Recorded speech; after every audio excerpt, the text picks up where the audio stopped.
The boy appeared to be malnourished, and his body bore the signs of recent and past trauma.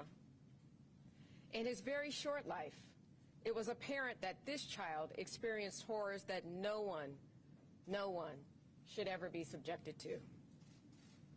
Despite repeated pleas for help from the public and immense public interest in the story, no one ever came forward to claim the child. Throughout the decades, countless police officers and detectives worked this case, as did DNA analysts, geneticists, and doctors. For 65 years, the story of who would come to be known as America's unknown child has haunted this community, the Philadelphia Police Department, our nation, and the world. When people think about the boy in the box, a profound sadness is felt, not just because a child was murdered, but because his entire identity and his rightful claim to own his existence was taken away. And despite not knowing his name for 65 years, this child's tragic story was always remembered by the community, the Philadelphia Police Department, and our partners. Sadly, many that worked on his case throughout the decades and put in countless hours of work into identifying him have passed on. But as you can see, his story was never forgotten. When law enforcement cannot prevent a crime from occurring, our mission is to make sure that we investigate all leads and gather evidence that will give victims a voice. The science and technology that was instrumental in the identification of this child, one of our oldest unsolved homicides, gives me hope that we can continue to identify unknown victims of crime and that no one will ever again have to wait this long for their name and the story of their life to be told. There are so many that I wish to thank, and it would be impossible to name them all. However, I'd like to personally recognize some of our partners that are here speaking today. From the Medical Examiner's Office, Chief Medical Examiner Dr. Constance D'Angelo, thank you. From Identifinders International, genealogist Dr. Colleen Fitzpatrick, thank you. And representing the VDOC Society, Mr. William Fleischer, thank you. You'll hear more from these individuals shortly, but suffice it to say, without their tireless work on this case, today's announcement would not have been possible. Next from PPD, I'd like to thank Director Michael Garvey, the head of our Forensic Sciences Bureau, as well as Mr. Ryan Gallagher, our Forensic Laboratory Manager, who will also be speaking today. And of course, our tireless homicide detectives, who always put everything that they had into seeking justice for victims. To our current lead detective on this case, Detective Bob Hesser, and his partner, recently retired Detective Gregory Santamala, who several years ago became the stewards of this investigation. Thank you. And lastly, I want to acknowledge, I'm skipping one, I'm sorry. I'd like to also recognize the most recent prior lead on this case, retired Sergeant Bob Kallmeyer, who in his retirement now shares his talents as a member of the VDOC Society. So thank you. And now lastly, I want to acknowledge and thank PPD detectives Tom Augustine and Greg Rodden. Throughout the 1990s, both of these detectives worked extensively on this case and were well known for their unending dedication in seeking justice for the victim. Unfortunately, Detective Rodden passed away in early 2020, and Detective Augustine passed away just 6 weeks ago. While we wish they were still here with us today, we know that their passion and dedication lives on with their colleagues. While I'm thankful for the relentless work of everyone involved in this case, this announcement only closes one chapter in this little boy's story while opening up a new one. This is still an active homicide investigation, and we still need the public's help in filling in this child's life story. I will now turn this over to Captain Jason Smith, our commanding officer of our homicide unit, who will provide details into the investigation. Without the hard work, dedication, and passion and the doggedness of the many, we would not be here today to give America's formerly unknown child, Joseph Augustus Zarelli, a voice. Captain.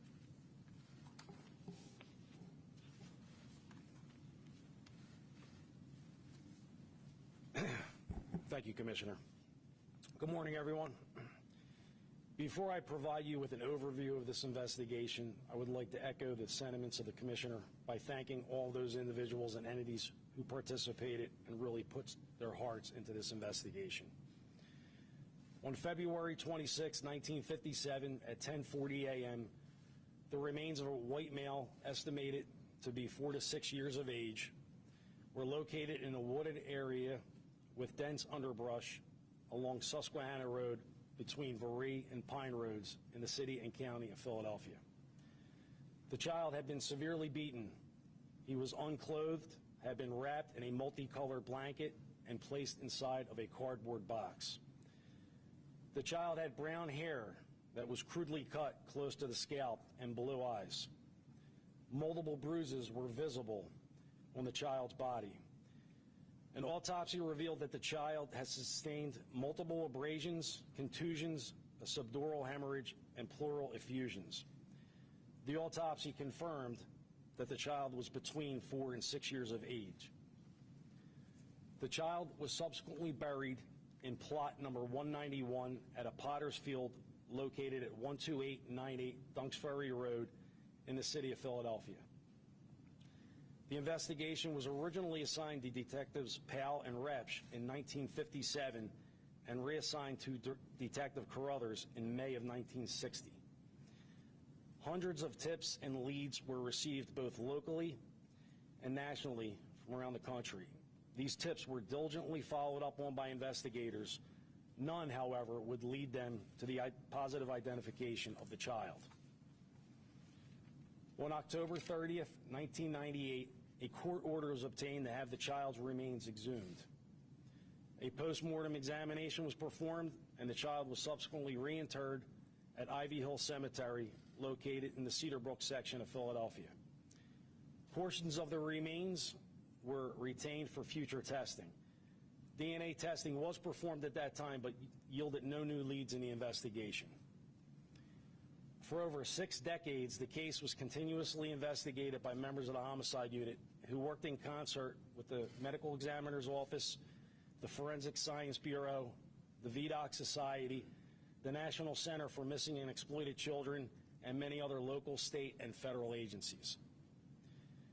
This investigation had come to be referred to as the boy in the box, and the child who is the subject of this investigation was referred to as America's unknown child. Homicide investigators, along with members of the Medical Examiner's Office, conducted a review and assessment of investigations involving unidentified victims to determine which of those may benefit from the application of modern forensic techniques. It was determined that the case of the unknown child, OME number 57-0863, would benefit from the application of such modern forensic techniques. The portion of the remains that were in the possession of the Philadelphia Medical Examiner's Office were determined to be insufficient in order to obtain the required DNA to apply these modern techniques. In homicide cases such as this, extreme difficulty lies in the fact that rarely can they be resolved and the offender ultimately brought to justice until the victim is first identified. With that in mind, on April 24th of 2019, an additional court order was obtained to have the child's remains exhumed once again. Forensic anthropologist Dr. Washburn examined the remains and was able to obtain the required amount of DNA to apply modern forensic techniques. The child was reinterred, and portions of the remains were retained for future testing. Contemporary forensic applications and techniques, including genealogical DNA testing, and inquiries were made with the assistance of genetic genealogists. The results of the DNA testing were uploaded to DNA databases, and the results were interpreted by the genealogists involved in this investigation. Based on the interpretation of the results by the genealogists, detectives were able to locate and make contact with possible relatives of the child's family on the maternal side. Through further investigation and additional testing, the genealogists involved in this investigation were able to establish the identity of the birth mother of the unidentified child. A court order signed by a Court of Common Pleas judge to obtain the birth records, death records, and adoption records for all children born to the established birth mother between the years 1944 to 1956 from the Pennsylvania Department of Health, Bureau of Health Statistics and Registries, Division of Vital Records. There were 3 responsive results based on this order. 2 of the results were birth certificates for children born to the established birth mother during that time frame who were previously known to investigators, one of whom provided DNA and was matched previously by the genealogist. The 3rd result was a birth certificate for a male child born to the established birth mother in 1953, which could be consistent with the approximated age of the unidentified child. The birth father was listed on the birth certificate for the male child born in 1953. Based on research by detectives and the genealogists, a male was discovered who could possibly be the birth father of the unidentified child. Detectives were able to locate and make contact with possible relatives of the child's family on the paternal side. Through additional testing, the genealogists were able to establish the birth father of the unidentified child. A request was sent to the Social Security Administration Office of Inspector General to determine if a Social Security number had ever been issued in the name of the child. The response from the Social Security Administration was that there had not been. Homicide investigators Detective Bob Hesser and Detective Greg Santamala, as well as Forensics Laboratory Manager Ryan Gallagher, met with Dr. Albert Chu of the Medical Examiner's Office. Dr. Chu was apprised of the aforementioned facts. Dr. Chu also consulted with the genetic genealogists involved in this investigation. Dr. Chu indicated that based on the facts presented and the conclusions of the genetic genealogists, the death certificate for the unknown child, OME number 57-0863, would be amended to reflect the child's birth name, Joseph Augustus Zarelli. Joseph's date of birth is January 13th, 1953. Before I turn things over to our Chief Medical Examiner for the City of Philadelphia, Dr. Constance D'Angelo, I would like to address 3 questions which I believe most of you would like an answer to. The first is going to be, who are the child's parents and what are their names? At this point in time, we are not going to be releasing that information. Joseph has a number of siblings on both the mother and father's side who are living, and it is out of respect for them that their parents' information remain confidential. The second question is obviously going to be, do we know who was responsible for Joseph's death? The answer at this time is unfortunately no. We have our suspicions as to who may be responsible, but it would be irresponsible of me to share these suspicions as this remains an active and ongoing criminal investigation. The third question, I believe, is going to be, are you currently working on any additional unidentified persons cases? The answer to that question is going to be yes, we absolutely are. There is an ongoing effort to apply the technology and techniques used in this investigation to other unknown human remains cases.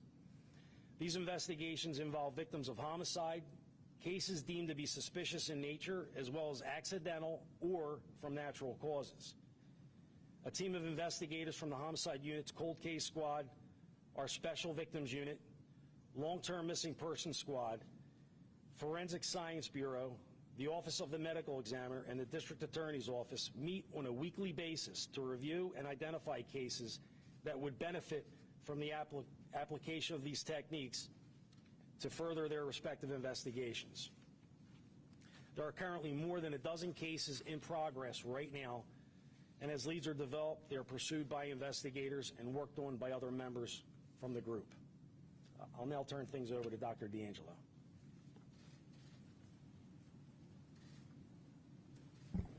Hi, good morning. I guess I'm the only one who had a PowerPoint presentation. So yes, we do have the child who is known as the boy in the box. He was our case number 863 of 1957. Just so you can see a little review of DNA. DNA was actually discovered way back in the 1800s, and by 1953 we knew the structure of DNA, but that's as far as DNA technology had progressed. So in 1957, Dr. Spellman had these other methods of identification available to him to try and pursue who this child was. Visual identification was one of the main forms how we identify people, and that remains the case even up to today.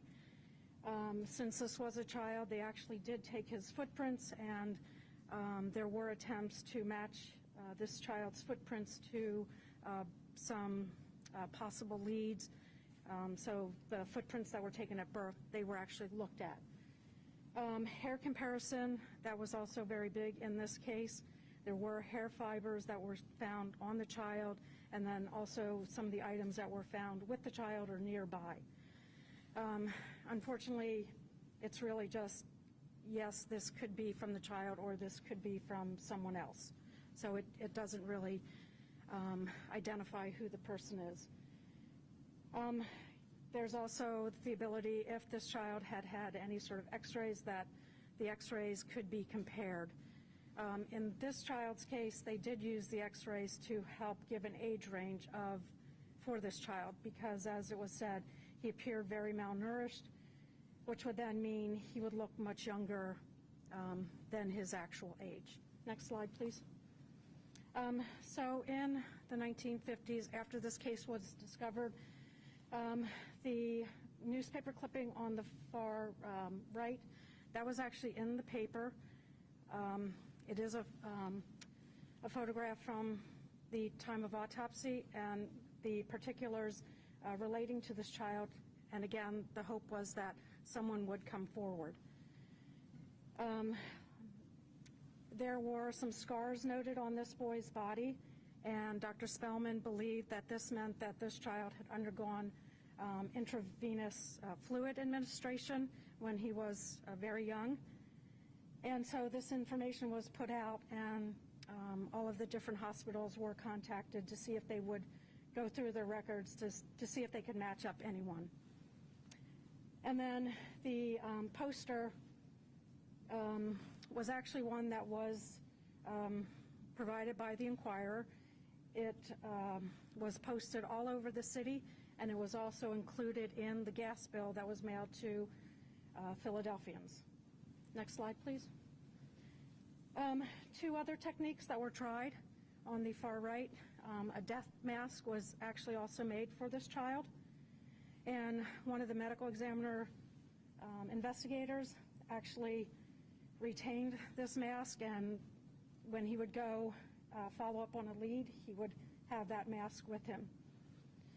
The other photo of the boy, this is actually the body of the child. They did dress him.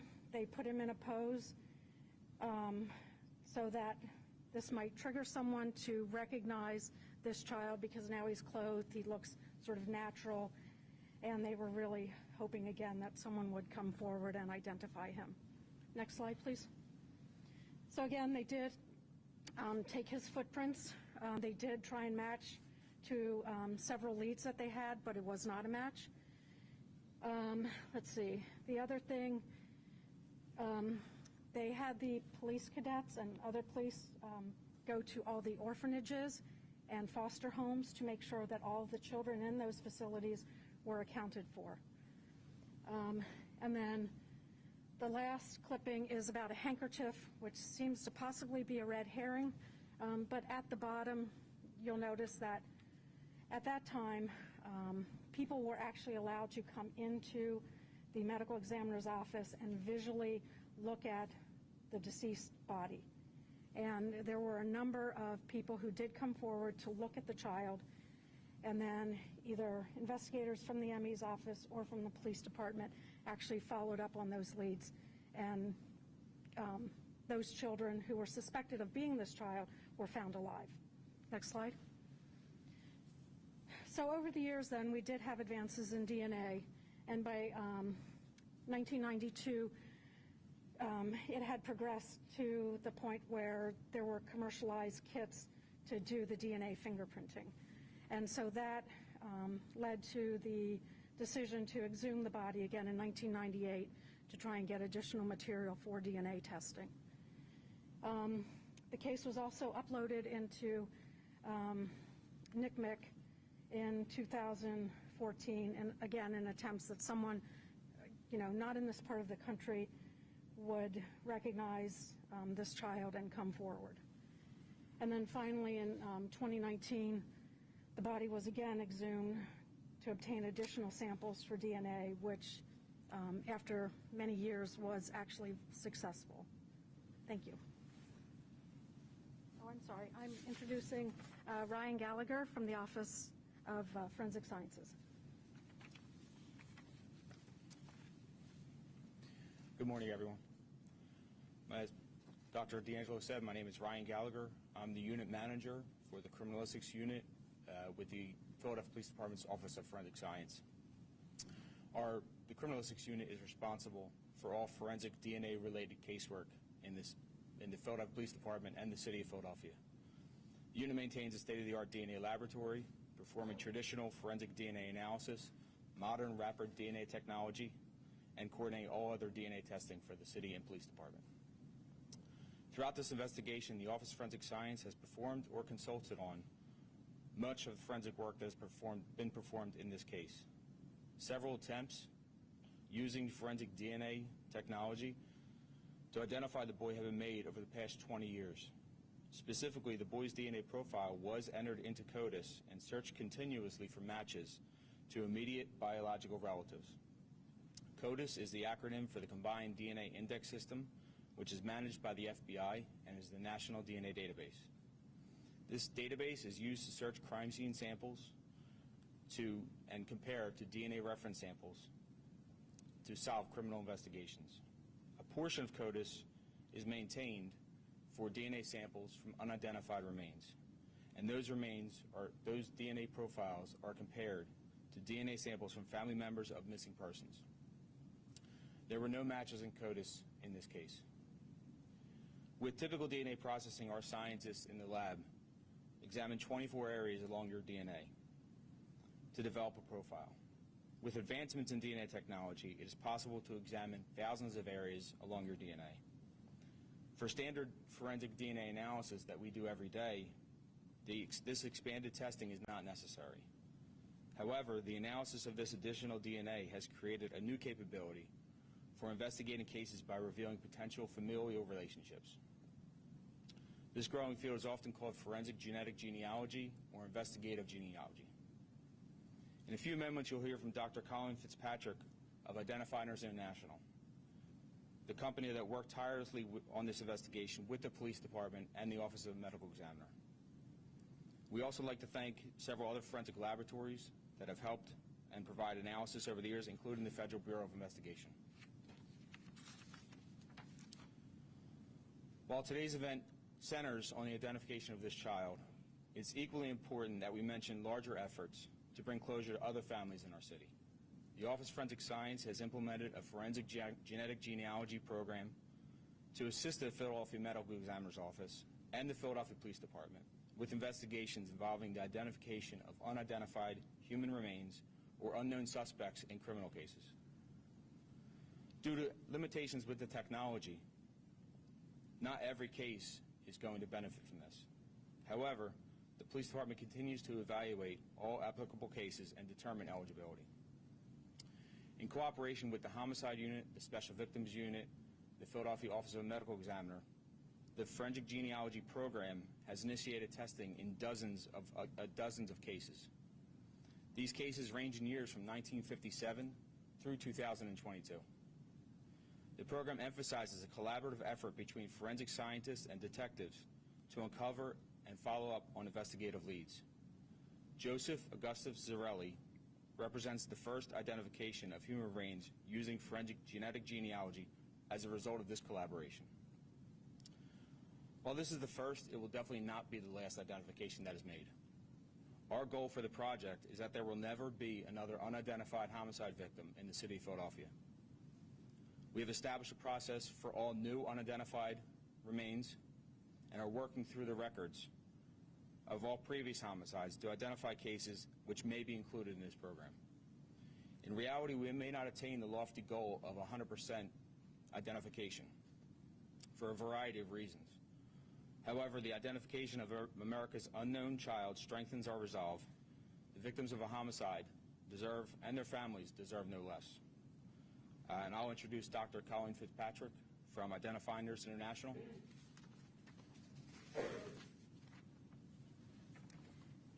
My name is Colleen Fitzpatrick. I'm president of Identifinders International. I want to say this was the most challenging case of my whole career. It took 2.5 years to get the DNA in shape. It was so bad. To get to the point where we could create SNP data that we could use for genealogy. Our success was a cooperation among experts from several countries. This was an international program. And the good news is that the technology that we push forward is giving hope to other unidentifieds whose DNA is thought to be beyond the technology of modern horizon of technology. Maybe it isn't, after all. There's so many people I'd like to thank. I'd like to thank first Detective Bob Hesser, who was just so patient and did so much investigative work on that side of the forensic genealogy. I would like to thank the Philadelphia Police Department and the Philadelphia Medical Examiner's Office for all the resources that they've devoted over the decades to this case. I'd like to thank the National Center for Missing and Exploited Children and the VDOC Society for keeping the case alive for so many years. The International Commission for Missing Persons in The Hague for their guidance, their expertise, and the networking they did to send us in the direction of the experts who made this happen with us. Those experts, some of them wish to remain anonymous, and I will honor that, but they know who they are, and they're probably watching right now, so thank you. I want to thank AudioChuck for a grant funding that covered some of our critical expenses. And last but not least, I want to thank Misty Gillis, top-notch forensic genetic genealogist, one of the best you will ever meet, who hung in there for 2.5 years with me as we fought that uphill battle on the DNA front. And when that data came in, she worked night and day to get that boy his identity back. Because, after all, what can we hope for in life and death but to be buried under a stone carrying our own name? So thank you, everyone, for your assistance over these years. We appreciate it. And now I'd like to introduce Bill Fleischer from the VDOC Society. Thank you, Doctor. Good morning, everyone. Since February 1957, hundreds of investigators have worked to put their hearts and souls in solving the mystery of our little boy's identity and the circumstances of his death. Many of these men and women aren't with us anymore, but I feel their souls are standing here at this moment with us. Now our lad is no longer that boy in the box. He has a name, and I was raised to believe that when you say the name out loud of a loved one, that person still lives in spirit amongst us. Soon, through the good offices of Mr. Dave Drysdale and his team at the Ivy Hill Cemetery, the VDOC Society will put a name on that child's grave. Joseph Augustus Zarelli will no longer be that boy in the box and will no longer be unknown. On behalf of the VDOC Society, I want to thank the Philadelphia Police Department, Police Commissioner, the homicide detectives throughout the years, the Medical Examiner's Office investigators, Dr. Colleen Fitzpatrick and Misty Gillis, the National Center for Missing and Exploited Children, and all the people of the media and the public who have throughout the years have tirelessly kept this story alive. and contributed greatly to putting the name on his gravestone. God bless you all for keeping the faith. Thank you. I would like to turn it back to Captain Smith. All right, folks, at this point in time, we will open it up to Q&A.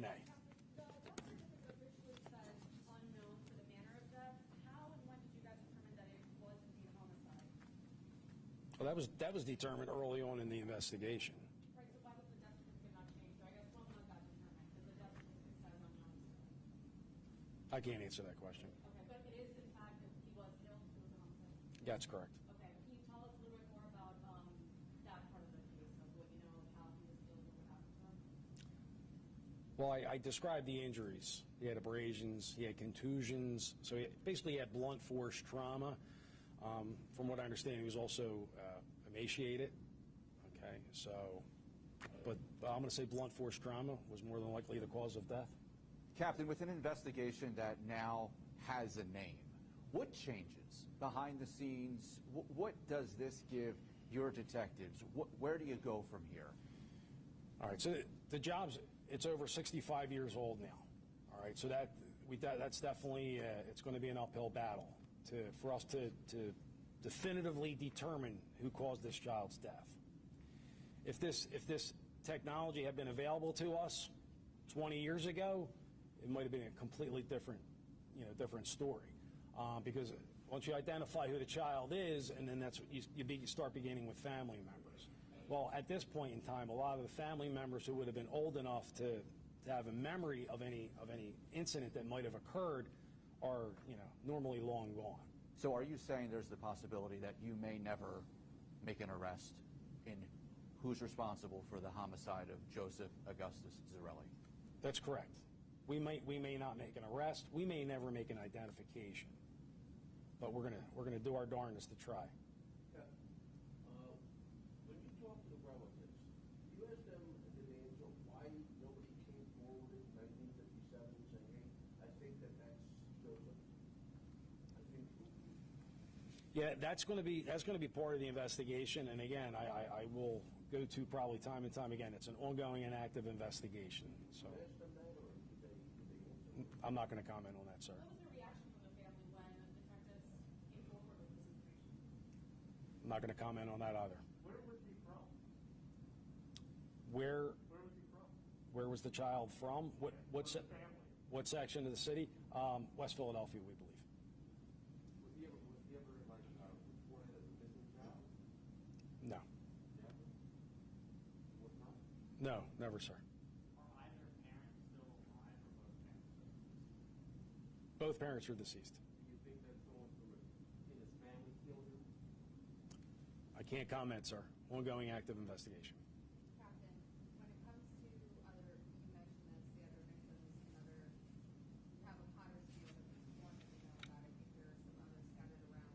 Can you talk about the efforts to name and identify, and maybe the city's efforts, I don't know if you're supposed to say, the city's efforts to gain grant money to try and use this technology in identifying other people who just are unidentified who have their names, whether they're homicide victims or not? Right. I can't speak to grant money. Okay, that's out of my wheelhouse. But we do, yeah, there are efforts as I've described. Captain Kearney, is he here? Yeah, could you just talk a little bit about what you guys are doing? Thank you. Good afternoon. My name's Captain James Kearney. I represent the Special Victims Unit. I'm the captain there and commanding officer.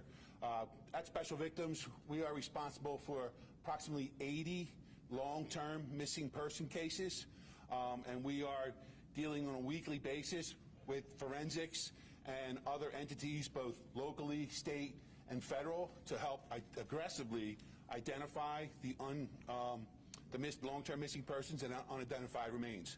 We have been at that Potter's Field. I don't want to go into specifics, but we will do everything we can to make sure that the cases we can bring forward, we can give those people a voice and to find out what happened to them and why they're there. Like I said, there are many. We have decentralized the missing person unit in the department So some of the missing person cases are back into the detective divisions, into the neighborhoods where they went missing from. But we are weekly, like I said, we sit down with all and collaborate with all the entities on stage here and not. But we deal with NamUs and NITMIC, and we're getting there. We're getting there. It's exciting time. It's exciting time in investigations. It's exciting time for my investigators to have this technology, to have people like Ryan Gallagher and the director of forensics with us on board to do exactly that. And this may help and kind of right into the topic. Can you just talk about kind of what it is like to make something like a DNA profile of maybe one of those 80 cases that you will get DNA one day from and kind of try and build out what that family tree like? It kind of goes in different lengths of time, correct? We've solved cases in 2 hours, and we've solved cases in 3 years. And we've solved cases that are still on the table. I mean, we're working on cases that are still on the table after 3 years. This is a brand new technology as of 2017-18. So the oldest cases you're going to find are 3 or 4 years right now that haven't been solved. But as the databases grow and our tools develop and we go forward with the technology, there's going to be a lot more, and it's going to go a lot more quickly. This is a brand new technology, and you've got to give us time to move forward with it. Every case we solve, we learn something from that pays forward to the next one. So we look forward to a lot more success stories. How long has this boy lived in West Philadelphia and his family? That's not a question for me to answer. I'll take care of that. Thank you. Well, the child that just turned 4 years old, right? His family have roots there, or did they just move there? Or? I can't say with any degree of specificity that how long he was there. All right. So, What I'm trying to say is, none of the neighbors noticed him missing. You know, have been seeing all the TV coverage in the newspapers and the bulletin inquiry. Nobody put two and two together that his child was no longer here. That's it. well, sir, we just discovered who the child was. Right, but they had the picture. You had a picture. You looked at the Right. new child. I can't answer that question, sir. I don't know what the neighbors knew or didn't know. But anything else with the investigation, the evidence that was collected that rang a bell for investigators when they went back? You talked about that JCPenney box, that green blanket. Was there any other piece of evidence that was collected so long ago, 65 years ago, other than that DNA, that started to make sense once you got that family's picture? yeah, there are a couple pieces of evidence in our custody. All right, one of which we're doing an examination for possible DNA. All right, it was an article of clothing that was left at the crime scene. But like I said, the evidence between then and now it's diminishes. Just like the child's DNA degraded and became very, very difficult to extract a strain of DNA that was viable. Captain, also about on the birth certificate, there was a birth father name. Is that who ended up being the person that you guys are saying is the father? And what kind of physical proof is there for the father to be connected to this child? What kind of proof is there? That was done through genetic testing. So the father, we're hearing that the family saying, the dad's side, that there's no physical proof connecting him to this child. Well, that's not true. Okay, so Yeah. can you just elaborate on what the proof is? Is it the person on the birth certificate, or was there further testing done with DNA? Okay, so it is going to be the person that's on the birth certificate. All right, the name on the birth certificate is not exact. It's not exact. All right, I'm going to leave it at that. All right, so, but it is the birth father. How do you know that? You can just look. Well, Genealogy. yeah. Now, it's the genealogical connections. When we look at the data, we see what we call matches or DNA cousins, and we network them, and there were cousins on both sides of the family that can only funnel to that one individual, can only be connected to that one guy. And so that's how we identified the parents, the family, and so on. There is all of that in place. I got a question for Captain Smith. You could talk a little bit about where the investigation goes from here. Are you adding more people? Is there going to be a re-interview Sir, we're live.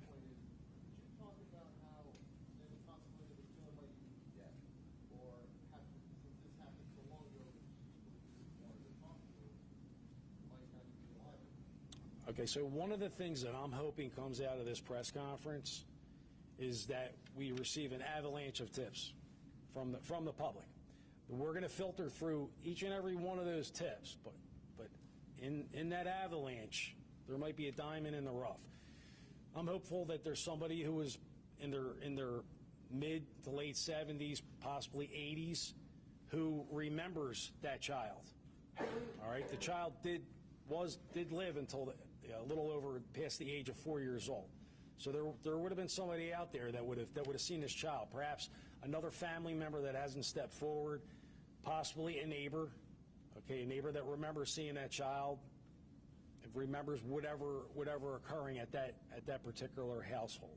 That's what I'm hoping comes out of this.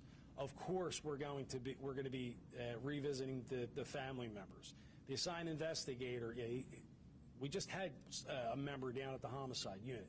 So like I said, this remains an active investigation. We're going to continue to work this. Captain, are surviving family members still in the area? And secondly, other than charges related to the actual homicide, are there other charges possibly in play? I'm not going to comment about whether where the family members live, whether they're in California, Delaware, or in this immediate vicinity. I'm just not going to comment on that. And as far as other charges, what other charges what would you be alluding to? Asking about possible obstruction, other related counts that may have concealed the actual crime. I'm not going to comment on that. How many siblings did the child have? Were they older or younger? There were siblings on both sides. An exact number, their ages, whether they were male or female, we're not going to comment on at this time. Is there any evidence or theories on why the boy from West Philly was taken all the way up to Fox Street? Is there a theory? Theories or evidence? I mean, the theory would be common sense, was far away from their house. At that point in time, that area of Fox Chase was pretty rural. Captain, are we talking West Philadelphia proper, Overbrook Park, Overbrook? Is there a specific neighborhood of West Philadelphia? I mean, I can narrow it down. 61st and Market area. 61st and Market. 61st and Market Street. Is it accurate to describe this as the longest continuously investigated homicide in Market's history? It's the longest that I'm aware of in Philadelphia. Yes. All right, folks, we have time for two more questions. Well, while the technology that you used to, get to this point of investigation is invincible, the whole question of all the searches that have been brought there is all with no homicide. But we have homicides every day in the city, and most of them are unsolved. But, Mr. Outlaw, what would you say to the people who say you can't even solve cases that happen? We can solve half of the cases in this city, and we have. Because we announced something historic today does not take away from the arduous work of our detectives and surrounding partners here in this city. I can understand why people may feel that way, but this case was a big deal. I mean, this case outlives a lot of people that are standing here today in our current profession. So I don't want to take away from the use of technology that's never been used before in previous cases that we're hoping to use in a lot of our cases moving forward. There are still many other unsolved cases, and as you heard here, we believe this will be the first of many. So I would ask that everyone not lose hope, but recognize that this is something breaking for us and that we're hoping to use it moving forward so that we can continue to improve not only how we provide service, but to improve the qualities of our investigations. Okay, one more question. How do we make what happened here today part of solving some of these crimes? How can we adopt a strategic approach using what we've done to the You want to talk about this? Okay. So, as I mentioned, this technology can be used for many cases. We continually evaluate in these weekly meetings that was talked about what cases would benefit from these. So whether it's unidentified remains, or whether it's trying to determine who a suspect might be in a criminal case. But it can be applied for all the cases, depending on their eligibility. Thank you so much, everyone.